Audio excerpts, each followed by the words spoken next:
nesse ponto de cumprir, né, de cumprir com regras e prestar informações, né, das informações que estão lá no formulário de companhia aberta sobre práticas ESG é justamente, né, participação das práticas, né, das empresas com relação às práticas ESG. E uma das questões é a participação feminina em conselho de administração, né? Aí eu queria pedir para a Júlia explicar um pouquinho, primeiro, quais são esses benefícios, né, se precisa, né, casando lá com o que a Ju falou, a gente precisa regular isso, a gente precisa, né, falar que é necessário e por que é necessário ter uma participação feminina em conselho de administração. E quais são os avanços que a gente já teve, quais são os desafios, se existem iniciativas que venham a exigir, de fato, uma participação, como se fosse uma ação afirmativa que exija a participação feminina em conselhos. Júlia, conta pra gente. Certo. Obrigada, né, Ana, pelo convite.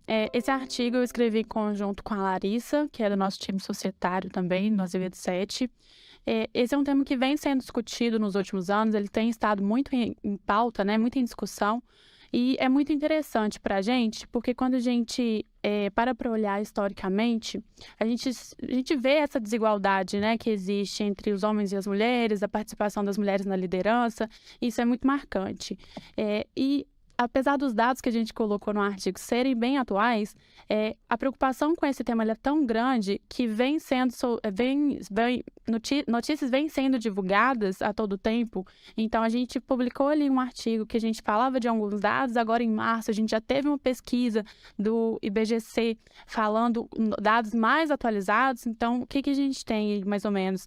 Em 2021, a gente tinha uma participação de 12,8% de mulheres no Conselho de Administração das empresas de companhia aberta no Brasil.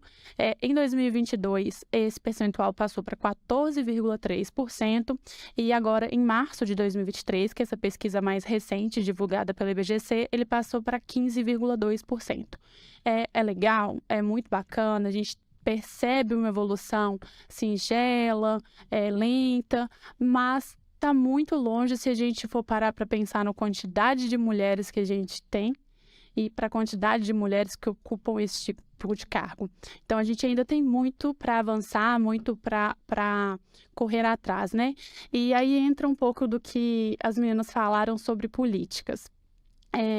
Infelizmente, a gente precisa das políticas nesse momento, porque esse cenário ele não vai mudar sozinho. A prática ela não vai simplesmente melhorar da noite para o dia se a gente não incentivar.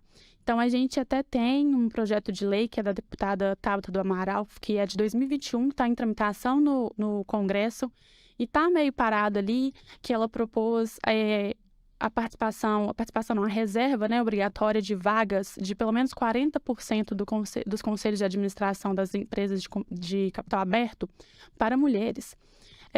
Tem outros, né, temas abordados nesse projeto de lei dela, mas este é o cenário de fundo dele, assim. Só que esse projeto está um pouco parado. Só que, paralelamente, é uma preocupação tão grande que existem outros programas, existem outras propostas que os próprios CEOs, os próprios conselheiros, a própria sociedade incentiva por entender a importância que tem isso. Tem o programa 30% Club Brasil, que é uma campanha global. Ela é liderada por CEOs e conselheiros e ela busca exatamente essa diversidade de gênero. Ela busca ter a presença de mulheres em cargos de liderança. E ela tem dois grandes objetivos.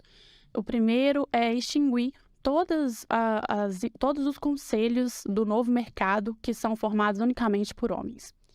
E o segundo é ter até 2025 pelo menos 30% Desafiador, né? de mulheres nos conselhos de administração das empresas listadas na B3 e no IBRX 100. É muito desafiador, se você parar para pensar na nossa história, né? É bastante desafiador. E aí entra também um caso que eu conversei recentemente com a Ana, que a gente tem de exemplo, que é o da Marisa. Então, o que acontece? A gente tem avanço, mas a gente tem retrocesso. A Marisa, ela se intitula ali, a maior rede, né, de moda feminina, de lingerie, E quando você para olhar, ela veio tendo uma evolução muito bacana no seu cargo de conselho de administração. Ela tinha ali, em 2019, uma conselheira. Em 2020, ela passou a ter 2 conselheiras. Em 2021, ela chegou a ter 3 conselheiras, mulheres. E, salvo engano, em 2021, o conselho era composto por 6 pessoas. E em 2022, ela teve um retrocesso, todas as conselheiras mulheres saíram, e o conselho voltou a ser formado 100% por homens. Então, a gente ficou com um conselho de 5 pessoas, todas do sexo masculino, de uma marca feita para a mulher. E aí, quando você olha também para a diretoria dessa empresa, que tem 4 membros, apenas a CFO é uma mulher. Então, você está produzindo um conteúdo para a mulher e quem toma a decisão é o homem. Isso é muito interessante, Júlia, porque tem um livro que eu li da Melinda Gates, aquele O Tempo de Voar, né? Eu acho que é isso. Que ela comenta justamente isso, assim, que é muito da necessidade da mulher ocupar um espaço de produtos voltados para ela, né? Então não faz sentido você ter apenas homens produzindo conteúdo, produzindo produtos voltados para mulheres. Eles não vão saber, né, como que é usar uma determinada roupa, um determinado produto. E a Melinda cita justamente isso. Ela fala assim, é preciso que tenha mulheres coding, né, programando, para produzir né, aplicativos que são, né, também, né, ter mulheres ali que entendam qual que é a necessidade das mulheres. E aquela deusa da Suprema Corte Americana que infelizmente faleceu, né, a Ruth, ela falava isso no livro dela também, que né, necessidade de ter uma participação maior feminina na corte americana, e ela era até, alguns diriam radical, né, porque ela dizia que precisava ter era 100% de mulheres, porque foram tantos anos, né, dominados, que a Suprema Corte Americana só teve homens, né, que para haver um equilíbrio hoje, precisaria ter alguns anos, aí, décadas, para poder né, ter essa equivalência, esse equilíbrio entre as decisões tomadas. Então, é muito interessante esse ponto que você levantou. E a gente tem também diversos benefícios, né, para a própria empresa, quando você tem mulheres nos cargos de liderança. Primeiro é representatividade, é o que você significa para a sociedade, é como a pessoa se inspira em quem está ali, né, na alta liderança. Poxa, eu ver uma mulher no conselho de administração vai me dar muito mais esperança de poder chegar num cargo daquele, sem contar que você traz diversos benefícios para a empresa, para a imagem da empresa, para a reputação da empresa, por estar alinhado com um tema tão importante, né, como o ESG.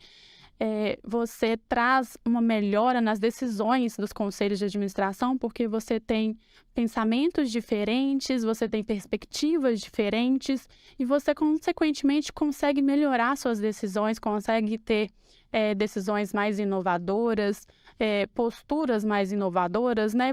Tudo isso pela diversidade que você tem ali, não só a diversidade de pensamentos, mas a diversidade de gênero, porque, querendo ou não, nós pensamos de forma muito diferente dos homens, nós temos muito a contribuir se formos ouvidas, né? Do como que esse PL, né, que você citou, foi feito só em 2021, é muito recente, pensando, né, nessa discussão que já vem desenrolando há anos, né, da representatividade feminina.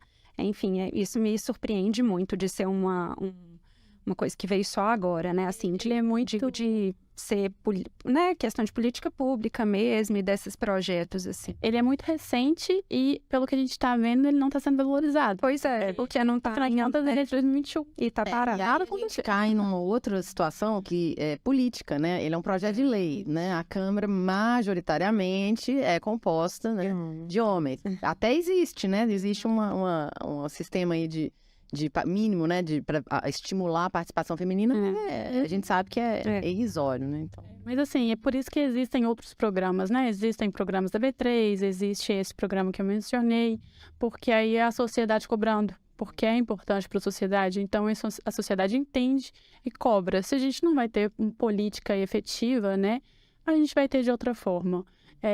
Lógico que seria mais eficaz, se a gente tivesse alguma regulamentação, mas essa pressão que os CEOs e conselheiros de administração de todo mundo, né, porque não é só no Brasil, estão fazendo é muito interessante. Acho que de uma forma até mais intensa fora, né, do Brasil, infelizmente. E é interessante, Júlia, porque está casado, né, essa questão do mercado, né, uma demanda que vem do mercado, vem da sociedade, e a Alessandra e a Natasha, que também não puderam estar aqui com a gente, mas elas escreveram um artigo também que coloca, né, o protagonismo feminino nas empresas, né, elas comentam sobre as empresas de tecnologia, principalmente, que são lideradas por mulheres, desenvolvidas por mulheres ou para mulheres, né? Vale a pena ler também, que tem tudo a ver com isso que a gente está falando, do protagonismo, de colocar, né, os interesses e as diferenças também nesse radar, né? Porque são vários espectros, várias camadas e todas têm que, né, ser valorizadas, né?